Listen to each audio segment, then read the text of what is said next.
మీకు బేబీకార్న్ అంటే ఏం గుర్తొస్తుంది? బేబీకార్న్ 65, బేబీకార్న్ మంచూరియా అవే రెసిపీస్ కదా! ఎప్పుడూ రొటీన్‌గా అవే కాకుండా ఏదైనా ఈజీగా నవరాత్రి టైంలో క్విక్‌గా అయిపోయే హెల్తీ ఆప్షన్ కోసం చూస్తున్నారా? అయితే ఈ వీడియో మీకోసమే. దీనికోసం మనం ముందుగా కొన్ని బేబీకార్న్స్ అండ్ ఒక ఆలూని ఒక 5-10 మినిట్స్ బాయిల్ చేసుకోవాలి. ఇవి బాగా బాయిల్ అయ్యాక తీసి పక్కన పెట్టుకోవాలి. అవి కాస్త చల్లారాక బేబీకార్న్ని చిన్న చిన్న పీసెస్‌గా కట్ చేసుకోండి. అండ్ ఆలూని కూడా పొట్టు తీసి చిన్న చిన్న పీసెస్‌గా కట్ చేసుకొని పెట్టుకోండి. తర్వాత ఒక పాన్ పెట్టుకొని అందులో కొంచెం ఆయిల్ వేసుకొని 1 టేబుల్ స్పూన్ పల్లీలు వేయించుకోవాలి. పల్లీలు బాగా ఫ్రై అయ్యాక తీసి పక్కన పెట్టుకోండి.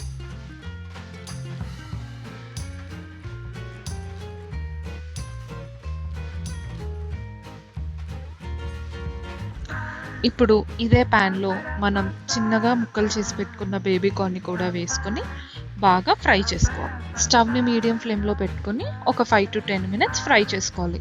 ఇలా చేసుకోవడం వల్ల ఔటర్ లేయర్ అనేది క్రిస్పీగా అయి తినేటప్పుడు చాలా బాగుంటుంది. లాస్ట్లో కొంచెం కారం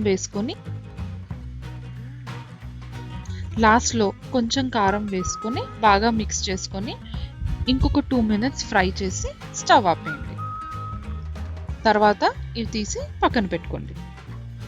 ఇప్పుడు ఒక బౌల్ తీసుకొని మనం ముందుగా ఫ్రై చేసి పెట్టుకున్న బేబీకార్న్, కట్ చేసి పెట్టుకున్న ఆలూ పీసెస్, ఒక చిన్న టొమాటో ముక్కలు, ముందుగా ఫ్రై చేసి పెట్టుకున్న పల్లీలు, కొంచెం ఉప్పు, మిరియాల పొడి, చాట్ మసాలా వేసుకోవాలి.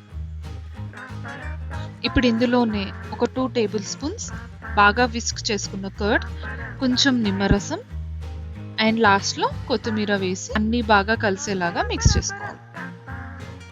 మీకు కావాలంటే కీరా, లెట్యూస్ కూడా ఇందులో వేసుకోవచ్చు. ఇలా అన్నీ వేసుకున్నాక బాగా మిక్స్ చేసుకొని సర్వ్ చేసుకోవడమే. అంతే, ఎంతో డెలిషియస్గా ఉండే మన బేబీకార్న్ సాలడ్ రెడీ. ఇది ఈవినింగ్ స్నాక్గా కానీ లేదా డైట్లో ఉన్నప్పుడు డిన్నర్గా కూడా తీసుకోవచ్చు. ఈ రెసిపీని ట్రై చేసి ఎలా వచ్చిందో కామెంట్ సెక్షన్లో కామెంట్ చేయండి.